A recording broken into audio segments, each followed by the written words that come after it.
எதுக்கு இவ்வளோ கஷ்டப்பட்டு இந்த முள்ளு வேலையை வெட்டிட்டு இருக்கிறீங்க? கம்மன் இந்த மாதிரி கம்பி வேலி போட்டு விட்டா ஈஸியாக இருக்கும்ல. அது அப்படி இல்லைப்பா. ஒரு உயிர் வேலி அழிச்சிட்டோம்னா அதை உருவாக்குறது ரொம்ப கஷ்டம். இந்த உயிர் வேலி எப்படின்னு கேட்டிங்கன்னா, நம்மளுக்கு காட்டு தோட்டத்துக்கு நிழல் கொடுக்குது ஒன்று. இந்த கல்லுவேலி எப்படின்னு கேட்டிங்கன்னா, நிழலும் கொடுக்காது, மாறா சூரிய வெளிச்சத்துலேருந்து வர வெப்பத்தை உள்வாங்கி 2 மடங்கா 3 மடங்கா வெளியில் விடும். வெப்பமயமாதலுக்கு இது முக்கியமான காரணமாக இருக்குது கல்லுவேலி. உயிர் வேலி வந்து பார்த்திங்கன்னா நிழல் கொடுக்குறதும் இல்லாமல் இந்த இலதலைகளில் கீழே விழுந்து நம்மளுக்கு உயிர் உரமாகுது, தலைச்சத்து கிடைக்குது. காடகத்துக்கு மழை வெயிலும் தலைச்சத்து காடகத்துக்குமே உனக்கு இந்த வேலி மண் ஸ்ப்ரெட் ஆகுது.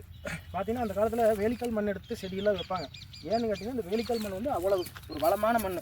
பார்த்திங்கன்னா தலைகள்லாம் உளுந்து மக்கி உயிர் உரமாக புழுக்கள் இதெல்லாமே இந்த வேலிக்கல் மண்ணில் வந்து உனக்கு கிடைக்கிது. ஒன்று. ரெண்டாவது, எத்தனை மழை பெஞ்சாலும் வெள்ளம் வந்தாலும் தண்ணி வந்தாலும் இந்த உயிர்வேலி வந்து மண்ணரிப்பு தடுக்குது.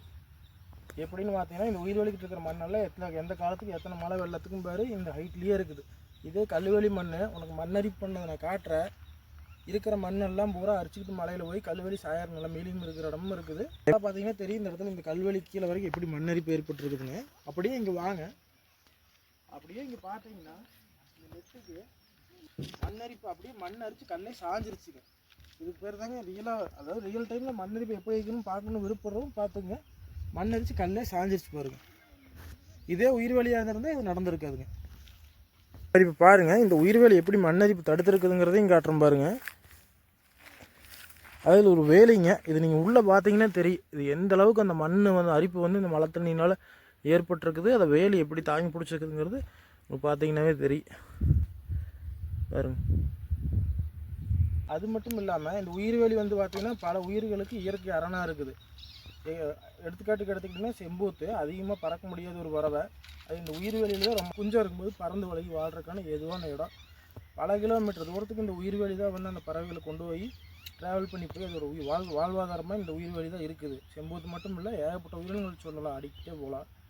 அடுத்தது வந்து பார்த்திங்கன்னா இந்த உலகத்தில், அதாவது இது ஒரு சில பகுதியில் தான் இந்த உயிர்வேலி இருக்குது. கணக்கு போட்டு பார்த்தா இது ஒரு பல ஆயிரக்கணக்கான ஏக்கராக ஒரு ஃபாரஸ்ட், டார்க் ஃபாரஸ்ட்டாக ஆகிற அளவுக்கு இது ஒரு மரப்பயிராக இருக்குது. இது பார்க்குறதுக்கு வந்து பார்த்தா அந்தளவுக்கு அடர்வனமாக தெரியாட்டியுமே அந்த எல்லா மரமும் என்ன இந்த என்விரான்மெண்ட்டுக்கு பண்ணுதோ அதே நல்லதுகளை இதுவும் பண்ணுது. காற்றை சுத்தப்படுத்துறதாகட்டும், காற்றுல இருக்கிற கார்பனை ஃபில்ட்ரு பண்ணுறதாகட்டும், இப்படி எல்லா நல்லதையுமே இந்த உயிர்வேலியும் பண்ணுது. முடிஞ்ச வரைக்கும் இந்த உயிர்வேலியை நம்ம காப்பாற்றியும் வைப்போம். அதாவது இன்னும் கொஞ்ச நாள் வந்து பார்த்துட்டு எங்கெங்கே உயிர்வேலிக்கு அன்றைக்கி அத்தனை பேசுனீங்க, இன்றைக்கி உயிர்வேலிக்கான இன்றைக்கி கேட்டுறக்கூடாது.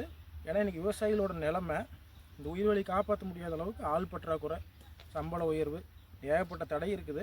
முடிஞ்ச வரைக்கும் நம்ம இந்த உயிர்வேலியை காப்பாற்றி வைக்கிறோம்.